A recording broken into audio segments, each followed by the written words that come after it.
What's up, man? How's it going? Good. How are you? Good. You think Israel's an apartheid? 100% Okay, why? checkpoints, inability for folks to vote, um, even though Israel says that the Arabs can vote, lack of humanitarian support, designated checkpoints throughout areas under the guise of national security. Um, you name it. Okay.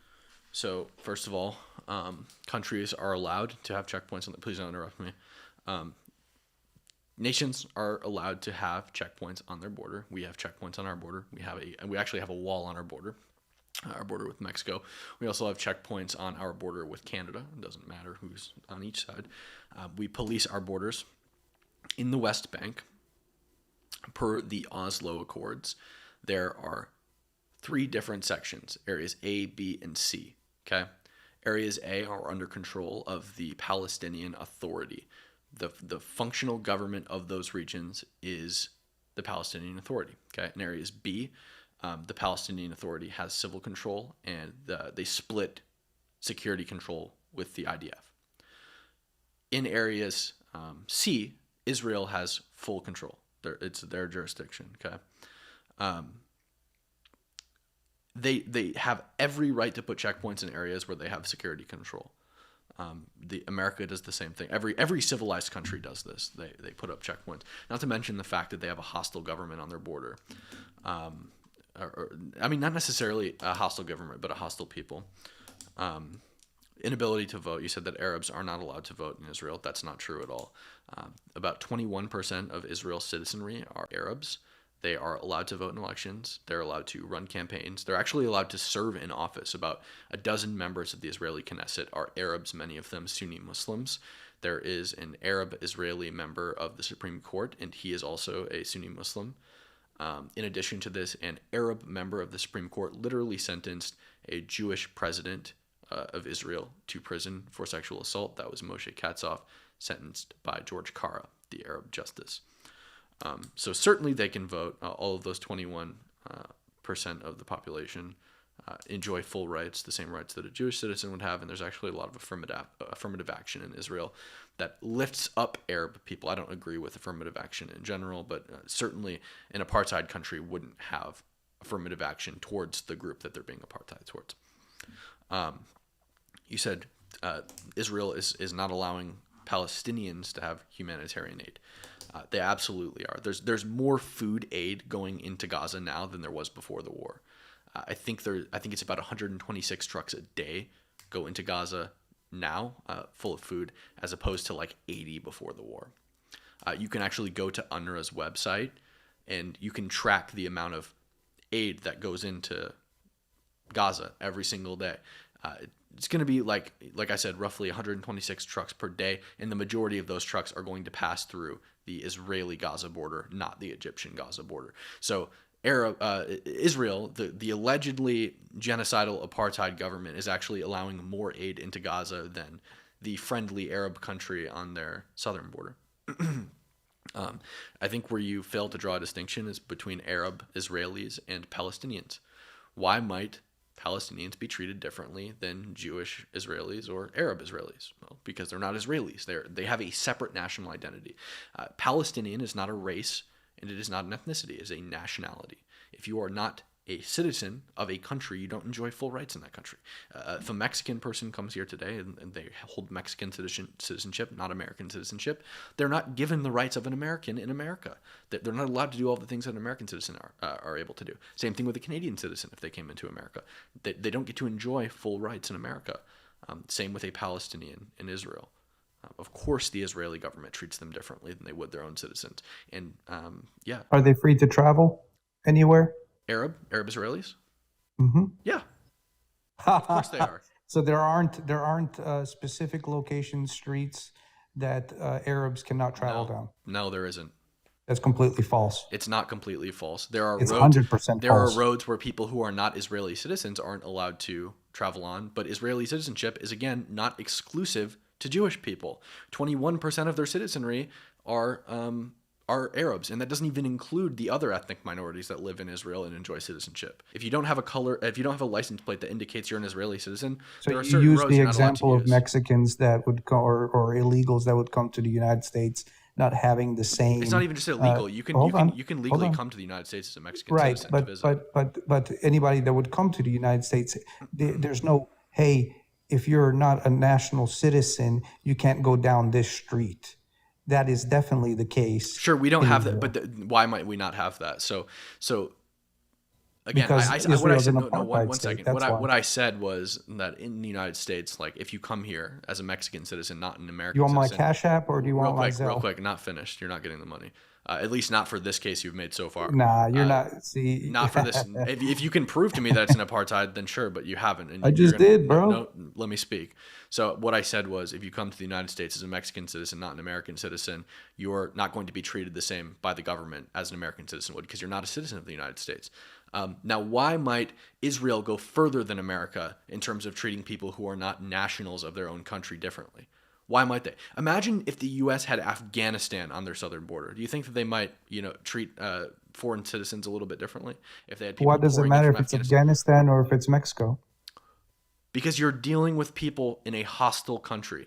Okay, Gaza. Mexicans aren't hostile. There's not That's why I mega said, oh my God, drug listen to cartels what I say and very closely. MS-13. I'm You're gonna not say it making even sense. slower this time. Listen to what I say. Oh, I've heard exactly Imagine what if you the said. You're United States, disillusioned. instead of Mexico, had You're Afghanistan. disillusioned.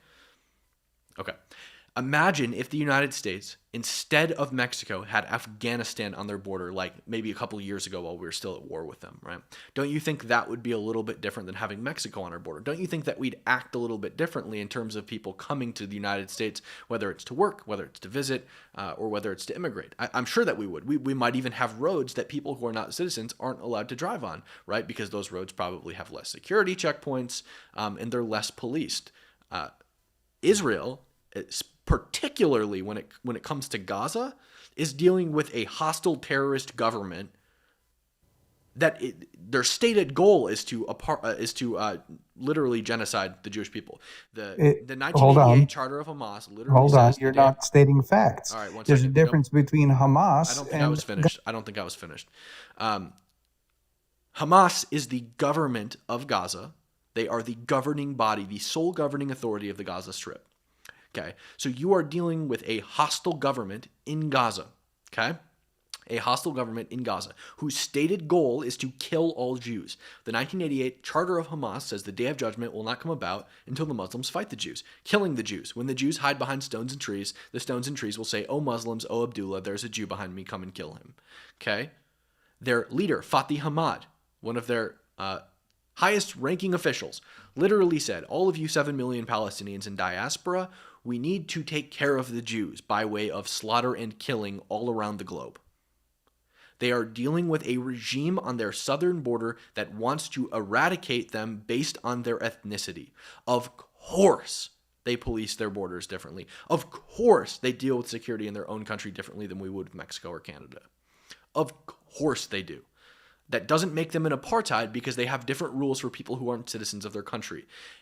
Apartheid is a form of racial segregation, okay? There's no racial segregation in Israel because Arab Israelis are genetically and racially the exact same as Palestinians. There's no difference except one is a national of the Palestinian Authority or Hamas, the Gaza Strip or the West Bank, and the other is a national of the Israeli government. Other than that, there is no difference. They're genetically the same. The only thing that's different is their national identity, their citizenship, which does matter. Go ahead. So because of someone's citizenship, you can or cannot allow them to travel freely. For sure.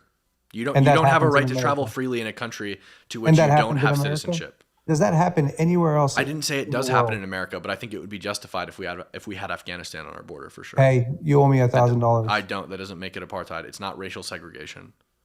It is it's racial. differential It's racial. It's not racial because again, it's religious Palestinians. segregation. No, it's not. It's not religious segregation because Israel literally has Muslims in their Congress. Okay, Dude, there's not racial you're segregation or religious segregation, and they're not racially segregating people because all of those religious people in their parliament are all Arabs, right? you know who you sound like? Who? So during the 1960s and even before then, when we had segregation between whites and blacks, Sure. right? So you sound exactly like, so. Oh yeah, now we allow, slaves are free. Black people have the right to vote, but on their path to go vote, they're going to get put down. They're going to get slandered. They're going to get there's nooses hanging around. So that's exactly what you sound like. Oh, they have the right to do so. They have it's on paper, but doing the process and following through the process is so hard, Okay. and So it's it's not. It's not. systematically. First of all, it's It's not. you. Second of all, do Arabs in Israel have to drink from separate water fountains than Jewish people? It's exactly similar. Oplan. Say that again. Do Jewish and Arab people, citizens of Israel, Jewish and Arab Israeli citizens, do they drink from separate water fountains? Do they drink? They don't even get water to drink. That's So not true. The Arab Israelis absolutely have water to drink. This illustrates to me exactly how little you know about this issue. You're talking about people in you're Gaza not disillusioned, my getting friend. humanitarian aid, but do you think that Arabs don't live in Greater Israel, like where there's not bombing campaigns happening? There's Christians that are getting slaughtered Holy shit, you don't know anything. by This is brutal. by All the right, we're Jews. bringing up the next guest. Uh-huh. This is like Exactly. really Send me a sad. 1,000. I'm not sending you anything. So he said they don't get food, they don't get water or food. Clearly talking about people in Gaza when there's actually more humanitarian food and water aid going into Gaza now than ever before. But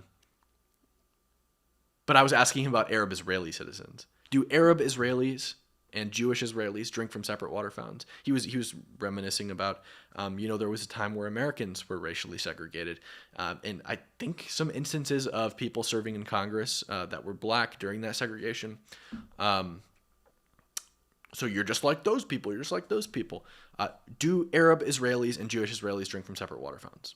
No, they drink from the same water fountains. Do they eat at different restaurants? No, not mandated by law, at least.